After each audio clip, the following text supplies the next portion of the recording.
नमस्कार दोस्तों, आप क्राइम तक देख रहे हैं। बात करते हैं उस मामले की जिसकी चर्चा हर जगह हो रही है। अतुल सुभाष, जिस तरह से उसने खुदकुशी की और उसके बाद जो उसने वीडियो बनाई, एक बाकायदा लेटर भी लिखा, सुसाइड नोट, उससे कई सवाल खड़े होंगे। सवाल ये खड़े होंगे कि आखिर महिलाएं क्या वाकई इस हद तक जा सकती हैं और इस हद तक किसी को टॉर्चर कर सकती है कि 9 मुकदमे दर्ज कराना, 120 दिन उसको कोर्ट की हियरिंग हुई, 40 बार वो अप एंड डाउन उसने किया और कहीं ना कहीं टॉर्चर होता रहा और आखिरकार उसने मौत को गले लगा लिया। हमारे साथ मौजूद हैं, मैं पहले आपका नाम जानना चाहूँगा। अंकु, ये बताइए अंकु कि ये आपने केस सुना होगा, इसके बारे में आपको मतलब क्या आपने घर में भी आपके इस तरह से एक्सपीरियंसेस रहे होंगे जहाँ आपकी भाभी होंगी, जहाँ आपकी टिप्स होती होंगी, मम्मी पापा की कुछ छोटी मोटी टिप्स रहती होंगी, क्या वाकई इस लेवल का कोई जा सकता है, इस हद तक जा सकता है कोई लेडी कि वो इस कभी आपने सुना मतलब कि एक लेडी इस हद तक चली गई और उसने इस तरह की घटनाओं को अंजाम दी थी? देखिए, जब से केस मैंने कल से लाइमलाइट में आया है, न्यूज़ में आया है, तो सिर्फ ये केस ही नहीं, इसके बाद जैसे सोशल मीडिया पे बहुत अलग अलग लोगों ने बताना शुरू किया कि कैसे उनके घर में भी ऐसा केस हुआ है। एक पोस्ट मैंने पढ़ी उसमें कि इस केस के बारे में सब चर्चा कर रहे हैं, मेरे भाई की भी डेथ ऐसे ही हो गई थी, उसने भी ऐसे ही सुसाइड कर लिया था। और जहाँ तक सवाल है कि क्या महिलाएं इस हद तक जा सकती हैं, मुझे लगता है अगर ये केस तो एक पूरा प्रत्यक्ष प्रमाण की ज़रूरत नहीं है, तो केस तो पूरा बता ही रहा है कि अगर आपकी ऐसी मानसिकता है, अगर आपके अधिकार हैं, आप जानते हैं उस बारे में, आप जितना उनका सही इस्तेमाल कर सकते हैं उतना ही कोई गलत भी कर सकता है। तो मेरे हिसाब से तो आपका कहना है कि सारी गलती अतुल की नहीं है, सारी गलती लेडी की है। कहीं ना कहीं क्या ऐसा संभव है कि किसी रिलेशनशिप में अतुल की अगर बात करें, ठीक है अभी उसने सुसाइड कर लिया, बहुत सारी चीज़ें उसने पोस्ट भी की, ज़रा सी भी गलती अतुल की नहीं रही? अब ये तो हम बिना पूरे केस को, जब तक पूरा केस सॉल्व नहीं हो जाता, पूरा सब कुछ नहीं हो जाता, तब तक हम ये नहीं कह सकते कि उनकी गलती रही होगी कि नहीं रही होगी, जब तक कोई सबूत नहीं है। हालांकि जो सुसाइड नोट है या पूरी वीडियो है उसमें बहुत ही मार्मिक है दोनों चीज़ें, जो हमें देख के लगता है कि बहुत ही मतलब दुखी अपने पूरे रिलेशनशिप में या फिर डिवोर्स के बाद वो काफ़ी दुखी रहे होंगे। अपने बेटे को लेकर उन्होंने बहुत ऐसा एक दुखदाई एक लेटर लिखा है कि मतलब तुम जब पैदा हुए थे तो मुझे लगा था कि अपनी ज़िंदगी दे दूंगा मैं तुम्हारे लिए, लेकिन आज मुझे दुख हो रहा है कि तुम्हारी वजह से मुझे जान देनी पड़ रही है। क्यों? क्योंकि मेरे ही पैसे से, मेरी ही सैलरी से मेरे दुश्मनों को एक तरह से फंडिंग हो रही है, वो मुझे यूज़ कर रहे हैं इसलिए। और फिर जो वाइफ का मुझे जो ऑडियो रिकॉर्डिंग थी या फिर जो उन्होंने बोला कि अरे तुमने अभी तक सुसाइड नहीं किया, तो आप किसी को ऐसे उकसा कैसे सकते हो? मुझे लगा आप तो तुमने सुसाइड कर लिया होगा, फिर तुमने बोला था कि तुम सुसाइड कर लोगे। तो अगर इंसान कोशिश कर भी रहा होगा संभलने की, तो आप बार बार किसी को प्रोवोक कर रहे हो, तो उसको ऐसा। लेकिन मैं हमको कई जगह पढ़ रहा था, हालांकि मैं यहाँ उस फेवर में बिल्कुल नहीं हूँ कि मैं किसी लड़की की साइड में हूँ या लड़के की साइड में, लेकिन मैं कई जगह पर ये भी पोस्ट पढ़ रहा था जिसमें लोग कह रहे थे कि ज़रूरत तो नहीं था सुसाइड करना, बहुत सारी और तरीके थे। ठीक है, आपकी लाइफ में बहुत टसल हो रहा है, आपको बहुत कुछ झेलना पड़ रहा है, फाइटर फिर किसको बोलते हैं? किसी को तो फाइटर बोलते हैं कि आप कई ऐसे लोग हैं जो लड़ लेते हैं, जो लड़ते हैं। इसको लेकर भी मैं एक चीज़ कहना चाहूँगी, मैंने बहुत ही अच्छी लाइन आज पढ़ी कि अगर कोई इंसान मरना चाह रहा है तो मरने से पहले वो कुछ और भी चाह रहा है, मरना किसी की प्राथमिकता नहीं हो सकती। तो ज़रूर उन्होंने कोशिश भी की होंगी, जब कितना एकदम फ्रस्ट्रेट हो गया होगा कोई। हाँ, फ्रस्ट्रेट हो गया होगा कोई कि अपनी ही जान, हम किसी मच्छर मक्खी को भी मार देते हैं, हमें ऐसे लगता है कि हमसे पाप हो गया है। ऐसा हमारा धर्म सिखाता है कि जीव जंतु को नहीं मारना चाहिए। तो इंसान खुद को जब मारता है तो समझिए कि कितना दुखी रहा होगा।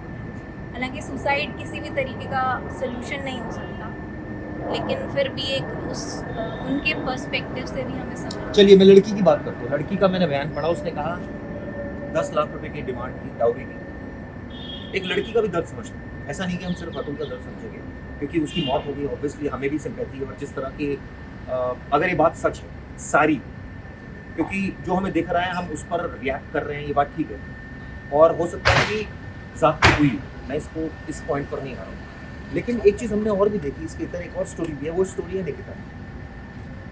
एक लेडी जिसके घर में अगर आप दहेज मांगने जा रहे हो, उसके फादर की अगले दिन डेथ हो जाती है, उसके ऊपर क्या बीतेगी? आप सोचिए उसको मनोस्थिति की, अगर ये बात सच है तो, क्योंकि एफआईआर में ये फैक्ट है कि ये मेरे घर आते हैं, मुझसे डाउरी की डिमांड करते हैं, मैं अपने फादर को ऑब्वियसली बोलेगी, या उनको समहाउ पता लग गया तो वो इतने प्रेशर में आ गए कि अगले दिन उनकी डेथ हो गई। तो ये तो शायद कोई लड़की इसको एक्सेप्ट नहीं करेगी, या करेगी? आपको क्या लगता है? नहीं, बिल्कुल। इससे अभी जैसे अतुल जी जिन्होंने सुसाइड किया है, तो अभी जो आयशा खान का सुसाइड केस था, जो वीडियो बना, ऐसी वीडियो उन्होंने भी बनाई थी, तो वो भी दहेज को लेकर ही थी। तो वो दहेज को लेकर उन्होंने सुसाइड किया। उन्होंने जो दहेज के कानून है उनका जो गलत इस्तेमाल हो रहा है उनको लेकर सुसाइड किया। तो दहेज के खिलाफ तो खैर रहना ही चाहिए, बिल्कुल।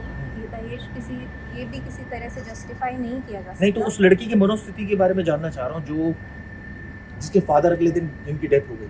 आप सोचिए दहेज मांगा जा रहा है और अगले दिन पिता की मौत हो रही है, तो वो लड़की तो हमेशा ये मानेगी ना कि ये मेरे पति की वजह से हुआ। देखिए, आजकल हम जेनजी में रेड फ्लैग्स की बहुत बात करते हैं, तो मैं कहूँगी कि अगर दहेज मांगा जा रहा है शादी से पहले, तो ये सबसे बड़ा रेड फ्लैग है। वो दहेज जो लेता है ना, वो कभी भी सेटिस्फाई नहीं होगा। सही बात है। अगर आपसे अभी 5 लाख मांग रहे हैं शादी के बाद कि मुझे ये ज़रूरत है, पापा से 10 लाख मांग के दे दो, ये दे दो, वो दे दो, तो वो कभी सेटिस्फाई नहीं हो सकता है। तो मनोस्थिति तो मैं समझ सकती हूँ, मैं भी एक लड़की हूँ। कोई दहेज मांगता है तो इस चीज़ का ज़रूर हमें विरोध करना चाहिए। और प्रेशर भी होता है? प्रेशर ऑफ कोर्स होता है, क्योंकि ये होता है ना कि मैं अपना बताती हूँ, जिधर से मैं आती हूँ वहाँ पे काफ़ी प्रचलन है दहेज का। लड़का कुछ नहीं भी करता है तो बहुत ही मोटा दहेज दिया जाता है, मतलब एक स्टेटस सिंबल भी बहुत जगह बन जाता है। ऐसा नहीं है कि मांगा ही जाता है। अगर आप नहीं दे रहे हो ना अपनी बेटी को, तो लोग ऐसे सोचते कि इसके पास है नहीं पैसा, तो ये भी चीज़। और इसमें आपने सही बोला, सोशल स्टेटस प्लस एक चीज़ मैंने और भी देखी है दहेज के लिए कि अगर किसी से बोलो कि जी हम नहीं मांग रहे, लड़की को देंगे तो ले लेंगे, एक बड़ा एक ये इनडायरेक्टली मांगना। हाँ, मतलब इनडायरेक्टली मांगना होता है कि हम नहीं मांग रहे, अगर लड़की जो है वो दे देंगी, कुछ ले आएगी तो हम मना नहीं करेंगे। हाँ। खैर, लेकिन गलती जैसे हम बात कर रहे थे निकिता की, थोड़ी बहुत ऑब्वियसली रही है। इतने सारे मुकदमे, पुलिस ने इतने सारे मुकदमे क्यों दर्ज कर दिए भाई? अगर मान लीजिए फर्ज कीजिए कि एक मुकदमे के आपके खिलाफ सबूत मिल रहे हैं, सब में थोड़ी सबूत मिल रहे होंगे, तो क्या ये प्रेशर की वजह से कर लिए, या फिर ये कहा जाए कि कुछ सबूत ही थे इसी मामले में जो अतुल के खिलाफ जो इतने सारे मामले अतुल के खिलाफ इतने जो एक, इसमें हम कह सकते हैं कि शायद भारतीय कानून या भारतीय जो जुडिशरी है वो थोड़ी है महिलाओं के लिए सॉफ्ट कॉर्नर है। मतलब बहुत सारे ऐसे केसेस होते हैं जिसमें अगर लड़की सुसाइड कर लेती है, लड़की ऐसा बोलती है कि मेरे साथ गलत हुआ है, तो लड़की के खिलाफ एक्शन बहुत जल्दी होता है। लेकिन अगर जेंडर चेंज कर दिया जाए तो उसमें फिर पूरा सबूत दिखा दो, ये दिखा दो, वो दिखा दो, तब हम कुछ करेंगे। तो ये चीज़ तो है ही, अब ये डिनाई नहीं कर सकते। हमारे साथ अंकु थी जिन्होंने पूरी बात की। हमारे साथ प्रवेश पांडे भी मौजूद है, उनसे भी अभी हम बात करेंगे। और ये मैं आपको बताने की कोशिश लगातार कर रहा हूँ इस पूरे मामले में कि दरअसल सच क्या है, क्योंकि जो सच है वो ये है कि मामला दोनों तरफ से क्या दर्ज हुआ था नहीं। सबसे पहला निकिता की इसमें तो सारी गलती बता ही रहे हैं, अतुल की कोई गलती नहीं है इसमें। चिराग जी देखिए, गलती ना गलती तो ये देखिए पार्ट ऑफ जुडिक्शन है। वो ये नहीं बोल रहा है कि गलती मेरी है या नहीं है, वो बोल रहा है कि मुझे ऐसी परिस्थिति में डाल दिया गया। देखिए मैं केस लड़, क्यों डाल दिया गया? देखिए मैं चिराग, क्यों डाल दिया गया? हाँ, मुझे जानबूझ के हरास करने के लिए। आप समझ, कोई हरास किसी को क्यों करेगा? वो उससे परेशान करना चाहता है। वजह उनकी आपसे लड़ाई, जो देखिए क्या लड़ाई किन बातों पर हो रही है? बहुत सारी चीज़ों पर होती है चिराग जी। देखिए दोनों तरफ का पक्ष सुनना जरूरी होता है, लेकिन देखो जो अतुल का पक्ष आया, अतुल ने कहा कि हमारी शादी के बाद अलग अलग तरह की डिमांड थी जिसे मैं फुलफिल नहीं कर पा रहा। उल्टा मैं उनके घर वालों को पैसे देता था। मैं बेंगलोर IT फॉर्म में अच्छा पैसा कमा रहा था, AI टेक्नोलॉजी से था। मैंने जीवन साथी से लड़की ढूंढा है तो मैं दहेज थोड़ी ना मांगूंगा। हाँ, और मैं वहाँ से दहेज तो हमारे जब मीडिएटर शादी कराते तो मोस्टली तब दहेज लिया जाता है। ये बहुत प्रैक्टिकल चीज़ है। जीवन साथी से जिसकी एज हो गई है इतनी ज़्यादा, वो कोई लड़का प्रैक्टिकली बहुत दहेज मांगता भी नहीं और कोई देता भी नहीं कि भाई 2019 में शादी हुई है, 2020 में बच्चा हो गया। तो क्या हो गया चिराग जी, अब इन लोग की लाइफ सेटल डाउन चल रही थी, फिर चीज़ें खराब होनी शुरू हो गई। बहुत बार होता है चीज़ें खराब होनी शुरू हो जाती है, लेकिन अब आदमी ठान ले कि मुझे इसे बर्बाद ही करना है। नहीं, आदमी या औरत क्यों ठान लेगी? आप एक बात बोलिए, उन दोनों का डिस्प्यूट मुझे तो यही तो सच आना चाहिए ना सामने कि भाई एक आदमी इमोशनल होकर मैं ये नहीं कह रहा, जाती तो बहुत ज्यादा हुई अतुल के साथ, वो हमें दिख रही है, वो तो वीडियो में बता रहे हैं। वो एक आदमी इतना फ्रस्ट्रेट होके वो ये कह रहा है कि मेरे अस्थियों को आप गटर में फेंक दीजिएगा। मतलब वो आप सोचिए कितना ज्यादा फ्रस्ट्रेट हो चुका है इस सिस्टम से कि भाई क्या ड्रामा है, आपको सजा देनी है दीजिए, आपको बाहर करना है बाहर कीजिए, मुझे बरी करना है बरी कीजिए, ये मत कीजिए लिंगर ऑन। ये लिंगर ऑन जो चीज हो रही है वो सबसे खतरनाक है। देखिए एक मिनट, ऐसे में जब ये सारी चीजें हो रही है, ये कैसे संभव है कि गलती सिर्फ एक पक्ष की हो? ये कैसे संभव है? देखिए गलती एक पक्ष या दो पक्ष की बात नहीं, लेकिन सफर सबसे ज्यादा कौन कर रहा था? हाँ, अब ये भी क्राइटेरिया लगा लो कि यार सफर तो वो भी कर रही थी, हाँ वो अपने घर पे अकेली थी, लेकिन उसके सफर फादर कौन की कर रहा डेथ हो है? गई, चिराग जी उसको इन्वेस्टिगेशन में आया ना, कार्डियक अरेस्ट जो आया उनको, कार्डियक अरेस्ट आने के आपको पता है ना रीजंस क्या होते बहुत हैं? सारे रीजंस हो, बहुत सारे। उन्होंने भी कहा, उन्होंने भी कहा है कि मेरी मम्मी का भी ब्लड प्रेशर बढ़ गया था। किसी की फैमिली खुश थोड़ी ना होगी अगर दो हस्बैंड वाइफ का अगर झगड़ा होगा तो, बट ऑब्वियस है सबके फैमिली को टेंशन होगा। अच्छा सिर्फ फैमिली को टेंशन होगा क्या, हस्बैंड वाइफ को टेंशन नहीं होगा? तो होगा ही सबसे तो ज्यादा आप टेंशन। वो उसका ब्लेम दे के किसी पे 302 का मुकदमा तो नहीं करा दोगे। उन्होंने अपना, देखिए वहाँ उनकी पकड़ अच्छी थी, उन्होंने 9 एक के बाद एक मुकदमे दर्ज करा दिए, जो कि टोटल 9 मुकदमे ऐसे उनकी वीडियो में बताया गया है। लेकिन क्या पता आगे चीजें निकल कर कुछ और भी आ सकती है, 6 मुकदमे, 7 मुकदमे, 8 मुकदमे, जो भी हो, लेकिन 9 मुकदमे कुछ होता है। चिराग जी आप बताइए, एक आदमी क्या को 9 मुकदमे एक लगा भी दो? मुकदमा अतुल दर्ज नहीं करा पाया या पुलिस ने नहीं, उसका एक भी मुकदमा दर्ज करने से मना कर चिराग दिया? नहीं, चिराग जी ये भी बात आनी चाहिए सामने। अतुल ने एक मुकदमा दर्ज कराया था। जो मुकदमा क्या था मैं बताता हूँ। देखिए आपकी शादी कहाँ से हुई, ये कंप्लेंट आप वहाँ से फाइल कर सकते हैं, ठीक है? तो इनकी शादी जो हुई थी वो बनारस से हुई थी, हाँ, और ये रह रही थी अपने बच्चे के साथ लखनऊ में। ये लखनऊ में पैसे भी भेजते थे और लखनऊ में इनको भी पैसे भेजते थे, उसी लखनऊ का बैंक अकाउंट था, सब कुछ लखनऊ का था। तो ऐसा जब इन्होंने अपील की कि भाई ये तो ये गोरखपुर यहाँ से करवा रही है केस, और वो जौनपुर से केस करवा रही है, ये जौनपुर में रह ही नहीं रही है, हमारी ना शादी जौनपुर में हुई थी, तो बाय डिफॉल्ट वहाँ से वो केस ही नहीं करवा सकती, जो कि खुद ही अपने आप में वो था। तो ये कोर्ट भी गए उसको लेके, इन्होंने कहा सबऑर्डिनेट कोर्ट में कोई मेरी सुनवाई नहीं हुई, मैं हाई कोर्ट में गया तो हाई कोर्ट में मेरे पक्ष में ऑर्डर आया, ठीक है? ये ऐसा इनका कहना है कि मुझे फिर वहाँ बेनिफिट मिला। लेकिन सवाल उठता है कि अगर आप रह रहे हो बेंगलुरु में, आप रह रहे हो दिल्ली में चिराग जी, और मैं समझो रह रहा हूँ, मैं हूँ मुंबई से और मैं रह रहा हूँ नोएडा में, मेरे ऊपर कोई केस हो जाता है, 10-12 केस लाद दिया जाता है मुंबई में, मुझे मेरी कंपनी देती है 20 दिन की छुट्टियाँ, और मैं हर महीने में 2 तारीख पे जा रहा हूँ। मेरी सैलरी है इतनी, अगर मेरी सैलरी 50,000 भी है तो खर्च आने जाने का 10-15 हज़ार रुपये खर्च, महंगाई के ज़माने में तो इतना तो खर्च हो ही जा रहा है। वो बेंगलोर से ट्रैवल कर रहा था, 40 बार शादी पे गया था, दोनों ने शादी की तो दोनों एक दूसरे को पसंद कर रहे होंगे, बच्चा हुआ, इसके बाद सब कुछ ठीक चल रहा होगा, या बीच में टिप्स भी आई, डाउरी की डिमांड के एलिगेशंस लगे, जो लड़की की एफआईआर, जो लड़की जितनी भी लड़की की शादी के बाद है FIR ना चिराग जी, एक चीज बहुत प्रैक्टिकल है, आप मानो ना मानो, शादी के बाद जो भी लड़ाई होती है ना, सबसे पहला एडवोकेट क्या बोलते हैं पता है? वकील बोलते हैं कि यार तुम ये केस लगा दो। लेकिन इतना आसान नहीं होता प्रवेश केस अरे लगाना बहुत- लड़कियों के लिए आजकल, खासकर उनकी इज्जत जुड़ी होती है, उनके फादर की इज्जत जुड़ी होती है, इतना वक्त चाहिए, इतना टेंशन लेना होता है। आपको क्या लग रहा है, कोई अगर लड़की आके कोर्ट में केस करती है तो क्या उसके लिए बहुत इजी जॉब रहती है? एनसीआरबी का रिपोर्ट है, ये एनसीआरबी का रिपोर्ट है इतनी सुसाइड केस में। इजी जॉब होती है केस करना? आपको क्या लग रहा है केस करने में क्या अरे चिराग जी, जो जिसको फंसाना चाहे ना, अगर डिसाइड कर ले कि मुझे इसे फंसाना ही है, मुझे इसको बर्बादी करना है, तो कोई भी आदमी किसी भी हद तक जा सकता है। जब कोई लड़का किसी लड़की को मार सकता है जान से, तो ये सोच के थोड़ी ना मारता है कि यार मेरे फैमिली की नाम खराब होगा, मैं इसका मर्डर कर दूंगा। अब आपने ये थोड़ी ना सोचा होगा कि मेरे पापा का नाम खराब होगा। जो करना चाहेगा, जिसके मन में क्रिमिनल माइंड होगा, जो सोचेगा कि मुझे इसे बर्बादी करना, वो किसी भी हद तक जा सकता है। एक चीज तो आप और जस्टिफिकेशन नहीं दे सकते चलिए कि मान लिया लड़की है, आपकी सिर्फ बात, ये बात ऐसा मान नहीं ली। हो मुझे सकता। एक चीज बताइए यहाँ पर, इस सारी चीज को, क्या ये चीज अवॉइड हो सकती थी?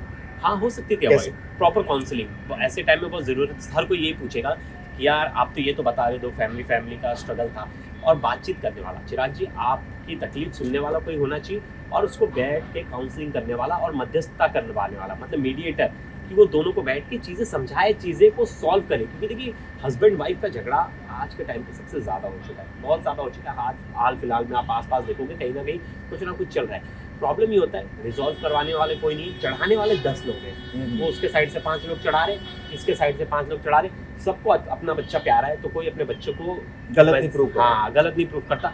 बेटी गलत कर रही है तो भी माँ बाप उसे सपोर्ट करते हैं, बेटा भी गलत कर रहा है उसको माँ बाप सपोर्ट कर रहे हैं। लेकिन नहीं, वहाँ आती है बात कि आपके आसपास दोस्त हैं, आपके यार हैं, आप अपनी तकलीफ बताओ। अगर अपनी तकलीफ आज अतुल अपने भाइयों को भी बताता तो शायद मुझे नहीं लगता बच सकता। हो सकता है, बताइए। उसके भाई ने कहा कि हमें नहीं पता था इस लेवल का वो है, अगर हमें पता होता तो मैं तो उसे ये करने नहीं देता। और बहुत चिराग जी, किसको भी पता हो, अगर मैं इस मेंटल ट्रॉमा से गुजर रहे, बहुत लोग अपनी बात अपने अंदर रख लेते हैं, तो ये वो लेकिन कई बार डिस्कस करने के बाद भी, जैसे मेरे जैसे आदमी जो होते हैं वो डिस्कस भी कर लेते हैं हाँ। प्रॉब्लम्स को, उसके बाद भी उनके मन में रहती है।